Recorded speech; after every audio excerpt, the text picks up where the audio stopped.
Welcome to the Unafraid Show. We're going to be hitting every single conference in college football, but we're going to start with the Big Ten and their 4 new entries from the Pac-12 and how they're going to do.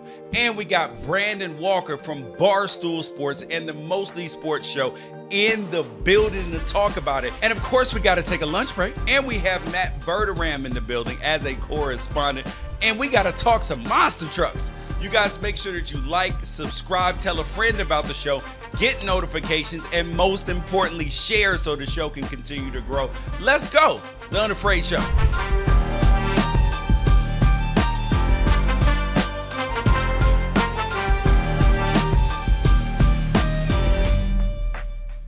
We're moving into a new era of college football, and one thing that everybody who follows West Coast sports is absolutely sure of is that the rest of the country doesn't pay much attention to us outside of Oregon and aside of USC. That is, unless you're one of them smart Big Ten fans who watches the Unafraid Show. And of course you're smart. I'm talking about your friends. You might want to share this the way they can get on your level. So for Big Ten fans that might not know what you're getting with the 4 Pac-12 teams that are joining your conference, let me get you up to speed. And after this, jump on over to my video ranking the Big Ten teams by likelihood of success over the next 5 years, and then let me know your thoughts. But we're gonna get started with my Oregon Ducks, because admittedly the Big Ten has not historically been kind to Oregon. The Ducks are 22-35 against Big Ten teams and have never played against Rutgers or Maryland. But recent history has told a much different story. The last time that Oregon played Wisconsin, Ohio State, Nebraska, and Michigan State, all wins, baby. And you got to go back 17 years to find their last matchup with Michigan, and they won that one too. To compete in the Big Ten, you have to recruit at an elite level, and Oregon does that. According to 247, the Ducks nabbed 13 of the top 250 in the country in 23, and then up that to 15 in the class of 2024, and have one of the highest blue chip rankings in the country. And that's 5 more than Ohio State over that same period, and 17 more than Michigan. So if you're one of those your talent is destiny people, expect Oregon to come in and compete right away. But then you might be asking, is Oregon physical enough, or are all these high-level recruits just speedy West Coast athletes that will fold like lawn chairs when they get hit in the mouth? I'm glad you asked, because Oregon has had 5 offensive linemen drafted since 2020, including a first-rounder, and this year they're expected to have the first center taken off the board in Jackson Powers Johnson. And it helps to have head coach Dan Lanning, who has been at Alabama and at Georgia and understands the physical blueprint that it takes to compete in the trenches. And you can listen to my sit-down with Coach Dan Lanning and judge the man for yourself, but it sounds like he plans on being at Oregon for a long time. And the Ducks are stepping into a space where they aren't at a resource disadvantage, because the Big Ten is a tough conference to compete when it comes to NIL. And people will say, Phil Knight's the only reason for that. Well, don't forget to say thank you for all those checks that Nike writes to Michigan, Michigan State, Ohio State, Penn State, Purdue, Minnesota, Iowa, and Illinois as well, because you guys are very welcome. And don't go biting the hand that feeds you now. And what about Oregon's biggest rival, the Washington Huskies? Because they're fresh off a national championship appearance with former Big Ten offensive coordinator Kalen DeBoer and Big Ten quarterback Michael Penix Jr. headed out the door. Can they rebound from massive coaching turnover and roster turnover to compete in the Big Ten? I believe that they can. Here's the dirty little secret about Kalen DeBoer at Washington.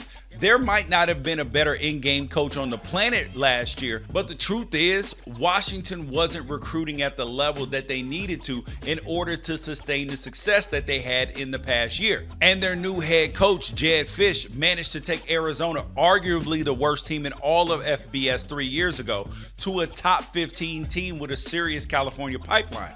I think he'll bring that recruiting juice that Kalen DeBoer lacked. And I think that the administration is committed to the idea of putting every resource available behind Washington football to make sure that they stay nationally relevant.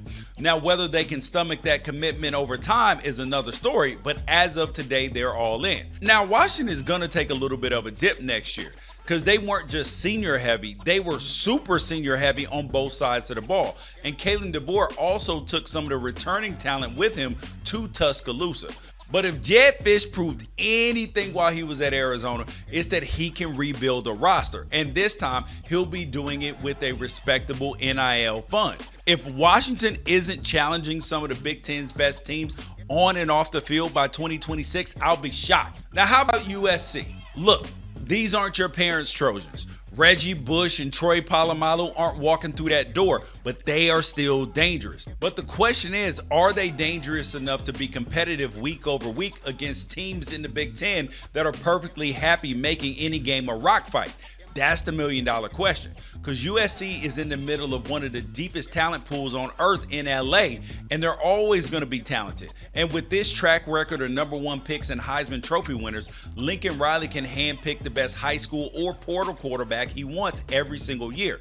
And Big Ten fans, y'all might learn the hard way, because opening up your conference to the LA market just might backfire. I'm serious. So many Pac-12 teams saw that you got to watch your players in post-game handshake lines at the Coliseum, because they might be tempted to switch jerseys and stick around in that LA sunshine.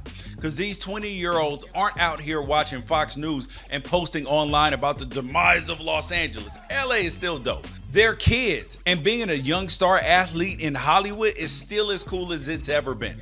Every question about USC comes down to whether they're tough enough to compete in the Big Ten. And right now, the answer is no, until they prove differently. They weren't tough enough to fend off Utah over a couple of years, and now they're moving to a whole conference of Utahs? I could see USC putting 60 on Indiana one week and then 6 on Iowa the next. I think ultimately they'll get life figured out in the Big Ten, but I can guarantee you there will be an adjustment period, and it'll be interesting to see if Lincoln Riley is interested in evolving and becoming competitive on the defensive end, or if he's still going to try to outscore everybody, because they're saying one thing, but we'll see what they actually do, or if he tries to head to the NFL as a way out. And finally, my UCLA Bruins. And I say my UCLA Bruins because I married into it, and you know how that goes. Happy wife, happy life. And Big Ten fans, I think you can understand that, because that still applies out here on the West Coast. Honestly, I hate this move for UCLA. The Pac-12 South was theirs for the taking in USC's Clay Helton years, and it felt like they spent the entire time politely declining the throne, because UCLA has been chronically unserious about football and recruiting in the modern era. And now the fan base is up in arms about the idea that the opportunity for a national coaching search ended with the internal elevation of Deshaun Foster to replace Chip Kelly.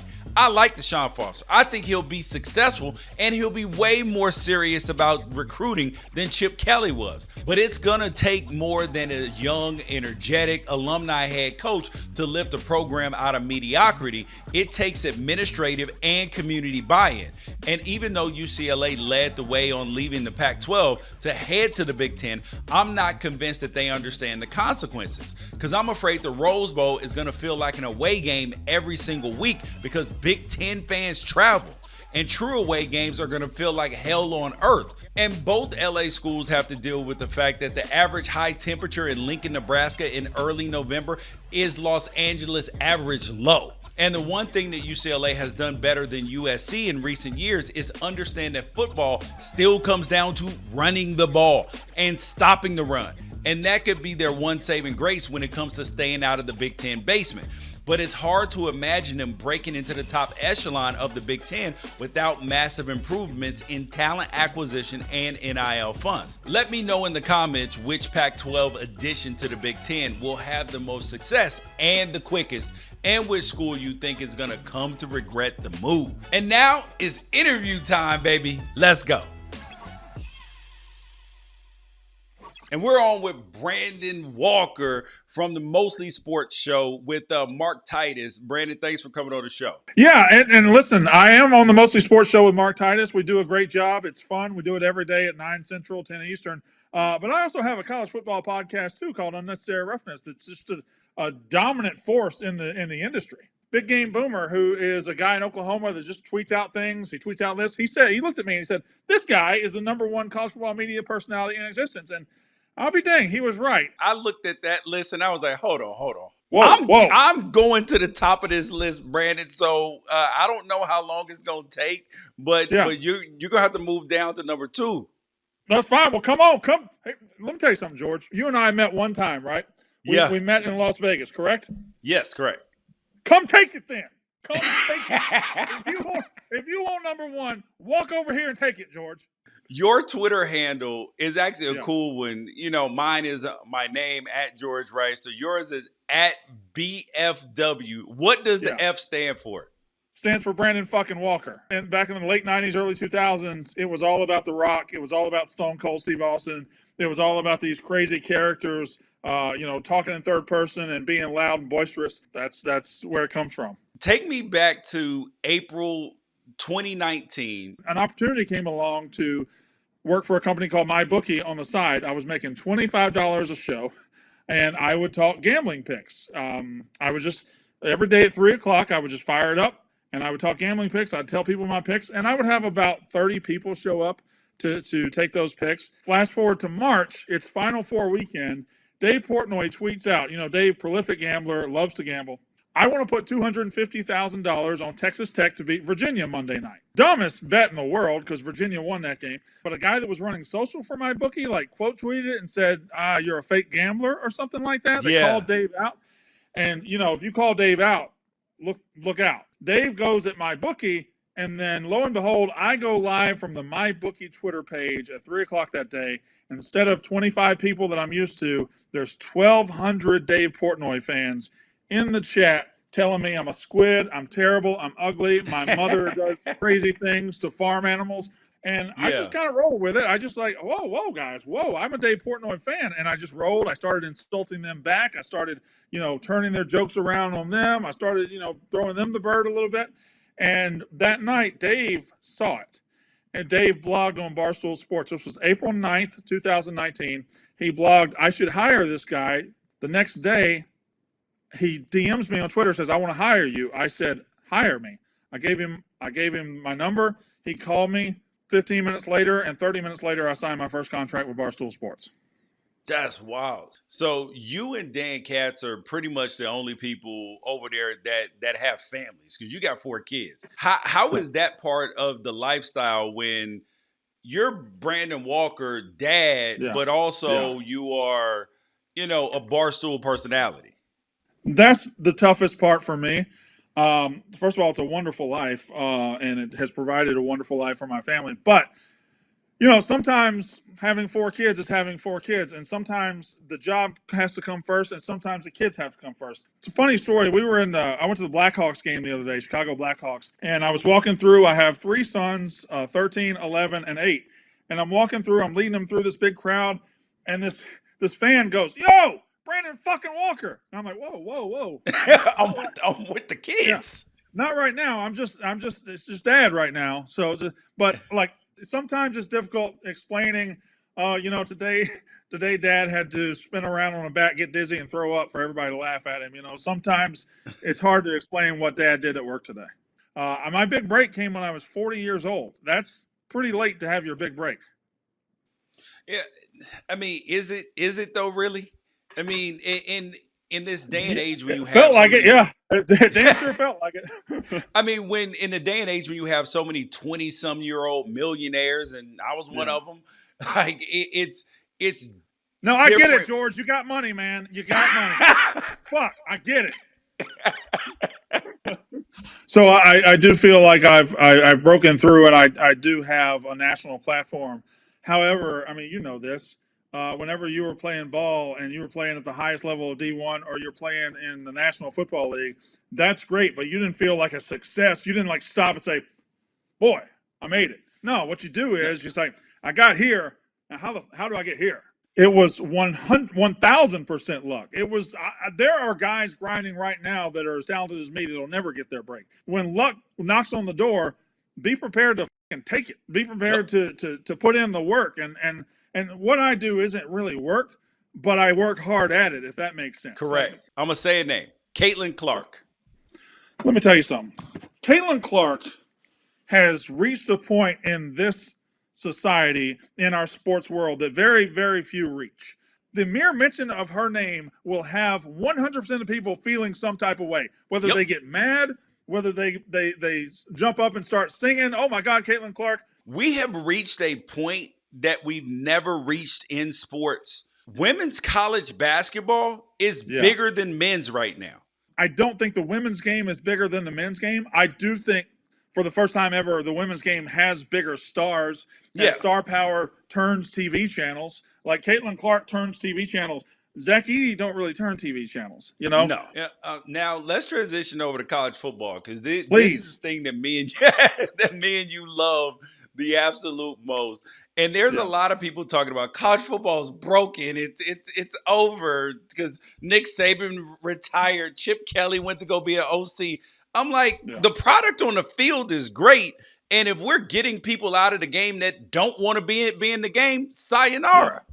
Yeah, I think what's just the struggle for college football fans right now is we've gone through about 25 years worth of changes in about 2.5 years. Players have needed to be compensated for NIL for what, decades now? It should have happened a long time ago.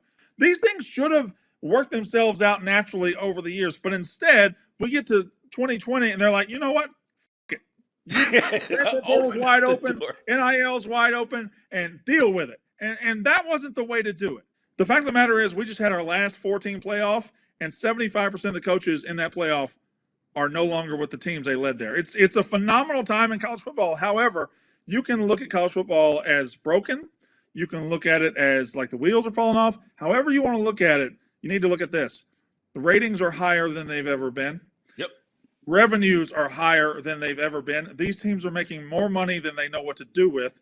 Everything about college football's profile is higher than it's ever been. So if individual fans get their feelings hurt because this player transfers or that player's getting money, get over it, sweetheart, because this ship is rolling on without you.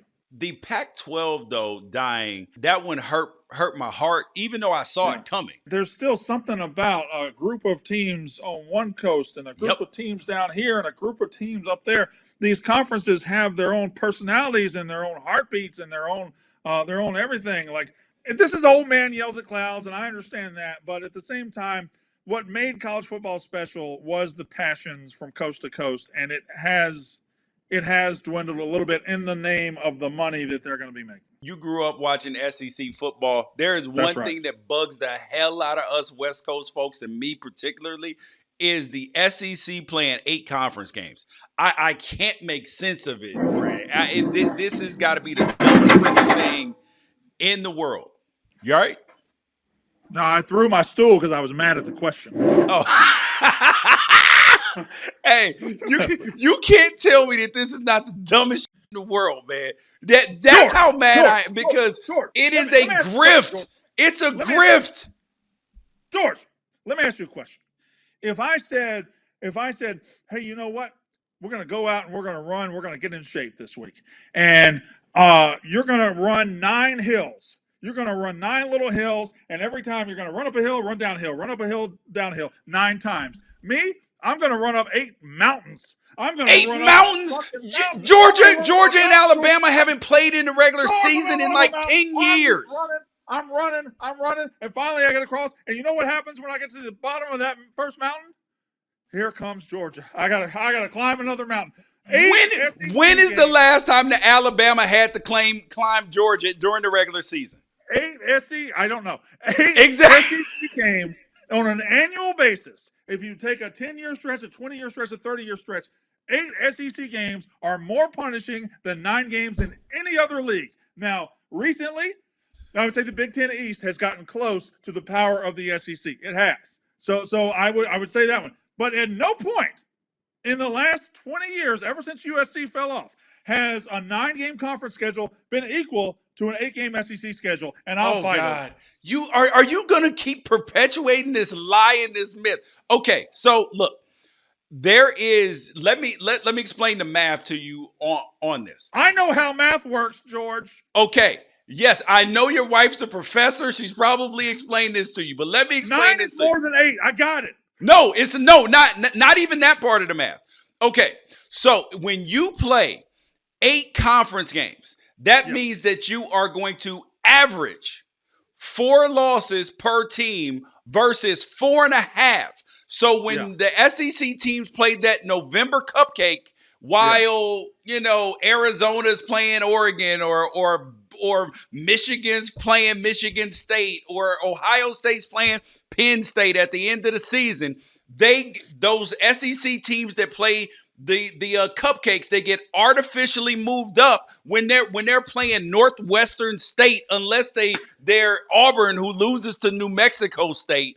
Like, you get artificially moved up the rankings, and now instead of just having the two elite teams at the top, now all of a sudden, Kentucky looks better because they got an extra win. Now they're a 10-win team. It's a grift, Brandon, and you must admit it. No, I'm not going to admit it. I'm going to take my team for an example, okay? 2010 is the best season I can remember for this example. 2010, Mississippi State had been like 5-7 the year before. They had a good team. It was Dan Mullen's second year.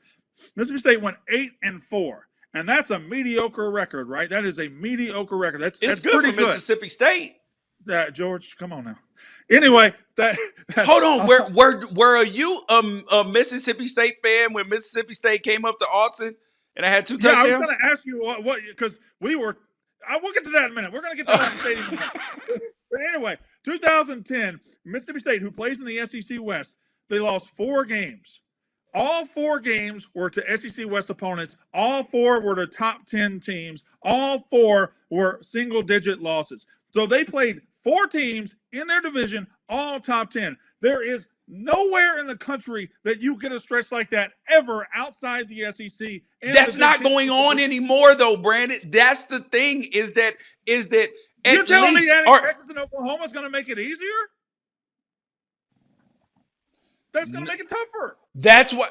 Okay, so if you're going to go to a league with 16 teams, why would you not go to 9 conference games? That way now you can get more games on the schedule, and instead of playing 3 non-competitive games and then 1 Power 5 game against, it doesn't even have to be against a good team. Why not play 9 conference games and then y'all can keep your little 3 cupcake games? The 8-game SEC schedule is every bit as demanding as any 9-game schedule in the country. And if you want to know the honest truth, so you think hold on. So you think in 2024 an 8-game schedule is going to be tougher than what Oregon has to face in the Big Ten next year with Ohio State and Michigan on the schedule, plus UCLA and whatever other teams are on there too. UCLA is going to be garbage juice next year. You know that. That's true.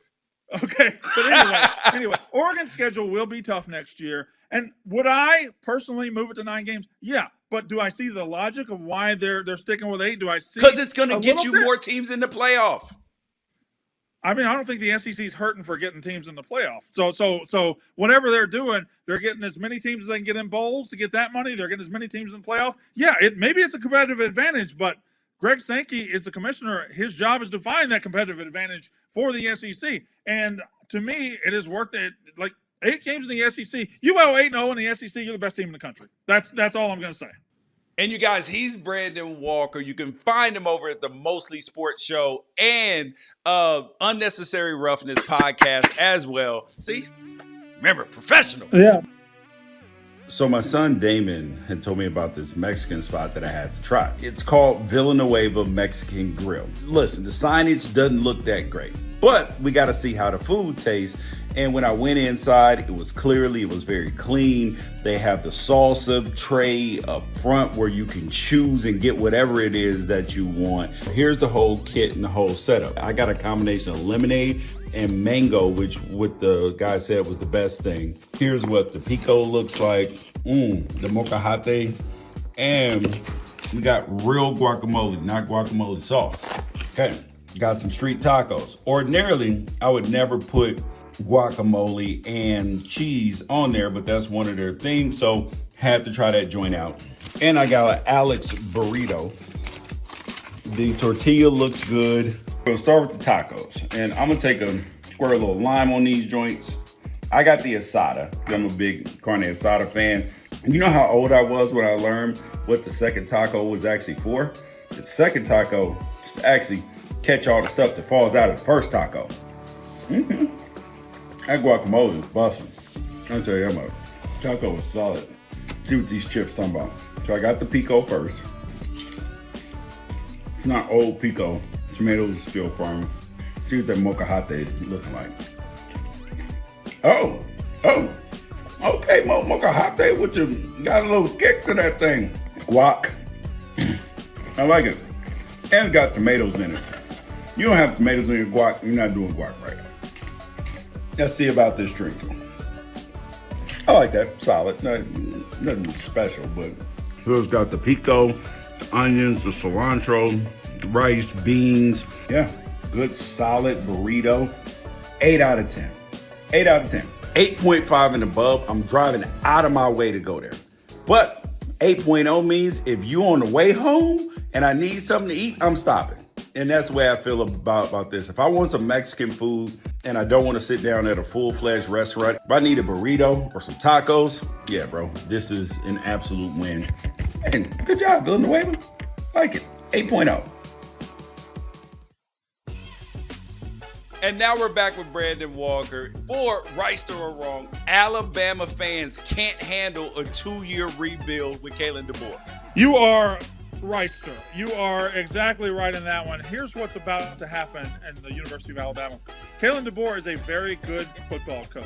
Yep. But Alabama's not used to having a very good football coach. They're used to having the greatest coach to ever coach the game of college football.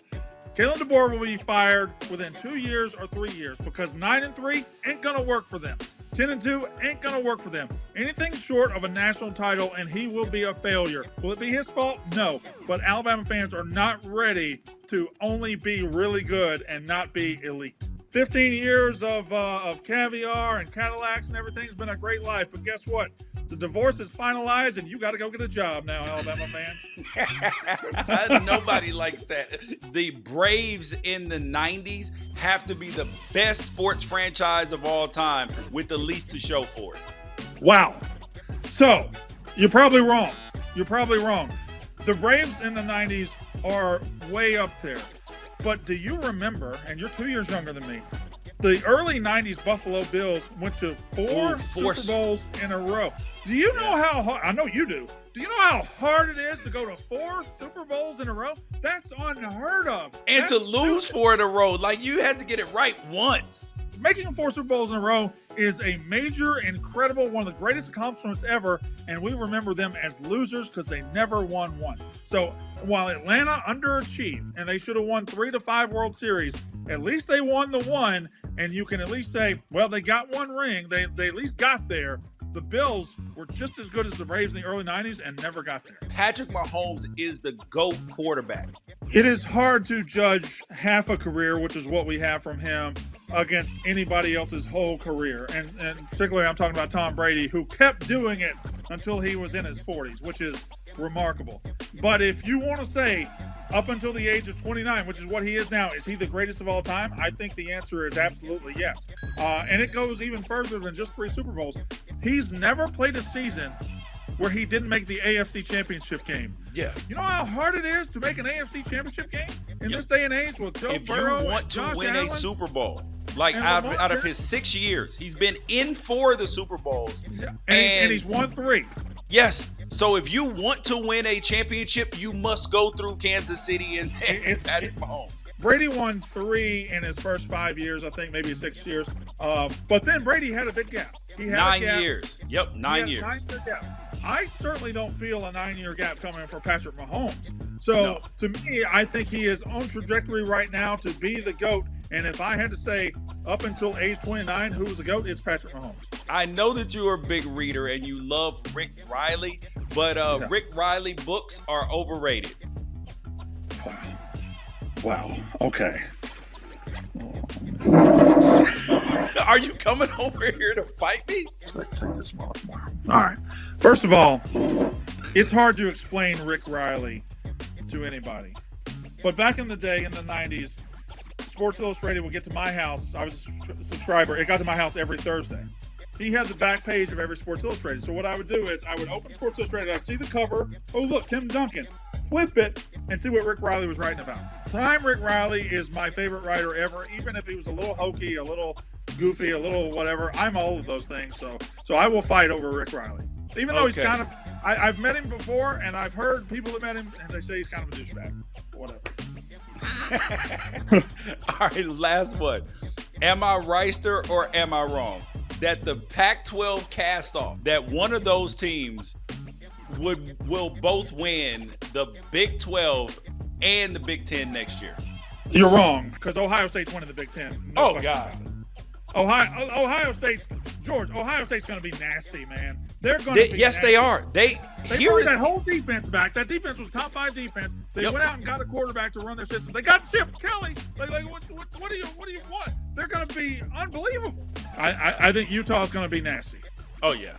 With Cam Rising back, 100%. They're gonna be something to deal with, and I do hate that Arizona lost their coach, because I think they would have been something to deal with as well. They've done a decent job of holding it together, but without the coach, I just don't know if I see it. But they would have been exciting. But yeah, I do like Utah a lot in that new conference. Ohio State does need something. What do they need? They need to beat Michigan is what they need.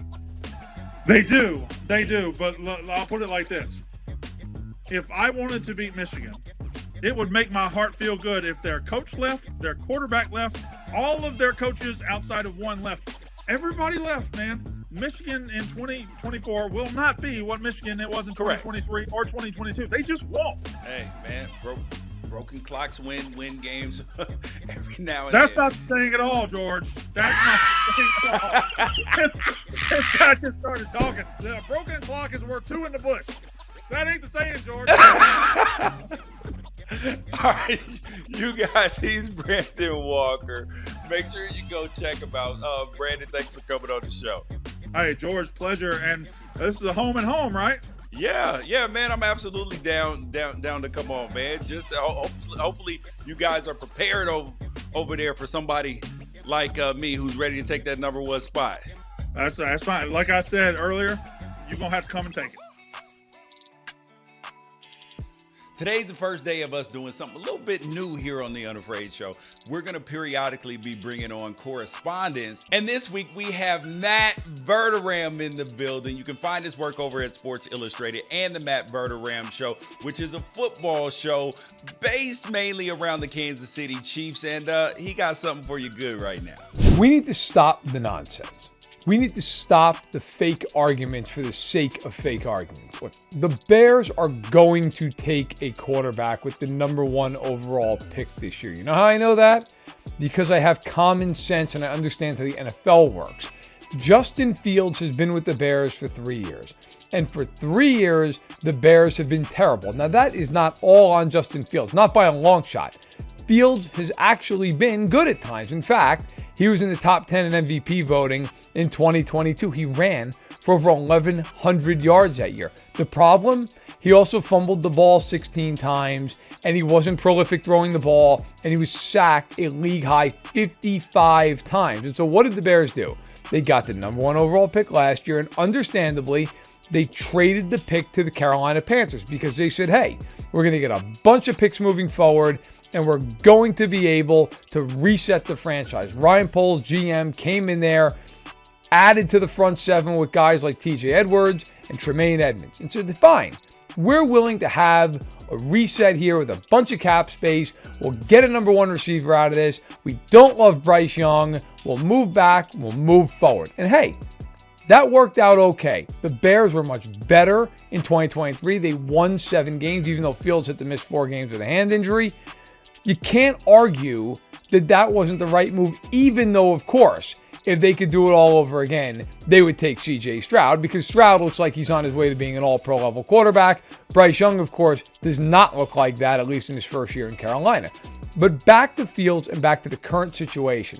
So Bryce Young and the Panthers are so bad this year, they won 2 games, and they earned the number 1 overall pick, which belongs to Ryan Poles and the Chicago Bears. Not a bad deal once again. But here's where the rub comes in. There's been all this talk about, hey, what do you do if you're Ryan Poles? Do you use the pick on a quarterback? Do you take Caleb Williams out of USC? Do you take North Carolina's Drake May? Or do you trade that pick? Do you do what you did last year by hoarding a whole bunch of future picks and say, hey, we're good with Justin Fields? Here's why that argument makes no sense. First of all, Fields now is extension eligible. Okay, he's been there for 3 years. Doesn't mean the Bears have to pay him. They could play out the 4th year and pick up the 5th-year option, and they could ride it out with tags. Sure. But if you're that undecided on what you're going to do with Justin Fields and how good he's going to be, then you trade Fields and you take Caleb Williams and you live with the reality that, hey, Williams could be a bust. He could also be what most expect him to be, which is a top-flight NFL quarterback from the moment he steps foot on the football field. And if you're the Bears, you need to make that decision. You have not had a top-tier quarterback in the NFL since Sid Luckman. And there's probably some of you out there going, I'm sorry, who? Sid Luckman, who predominantly played in the 1940s, okay, when George Halas was the coach and the Bears were the monsters of the Midway and they were winning championships way before the advent of television, okay? Right now, the Bears have to be sitting there, and Ryan Poles specifically, thinking, you know what? The best course of action is to field as many offers as possible for Justin Fields between right this second and the NFL draft. Hope you can get a first. In reality, settle for a second-round pick. Maybe you can bid it up to where you get a second and a fourth, a second and a fifth. And that return ought to tell you the reality here. And that reality is that Justin Fields is an intriguing quarterback. He has value. But he's not a really good quarterback right now. He's an average quarterback at best. In fact, if you look at his numbers last year, bearing in mind he only was able to play in 13 games, he was 22nd in passing yardage. He was 21st in yards per attempt. He was 23rd in QBR. And despite the fact that he had well under 400 passing attempts, he was 5th in sacks taken at 44. And yes, the offensive line played a part in that, but sacks are also a quarterback stat. And the year prior, as I mentioned, he led the league with 55 sacks taken in 15 games. And again, for a starting quarterback, was barely throwing the ball, just over 300 attempts. This is a problem. Also, in 2022, a lot of Fields' value is based off the fact that he can run it. He is dynamic with the football, and that remains true. The problem is that year looks like an outlier.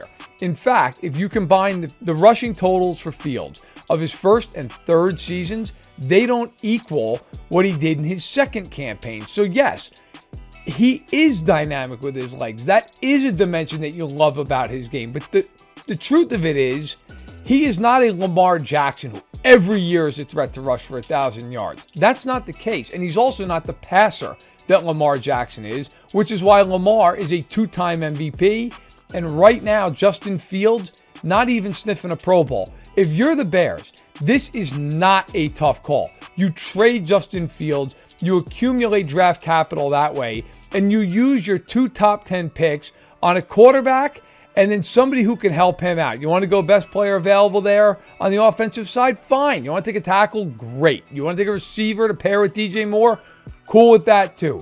But the idea that the Bears can just trade off this pick, yes, they'd get a bevy for it. They'd probably get 3 first-round picks, but at some juncture, the quarterback's worth more. And if you look at the great quarterbacks in today's game, Patrick Mahomes, Joe Burrow, Josh Allen, Lamar Jackson, on down the line, would any of those teams trade those quarterbacks for 3 first-round picks? Hell no.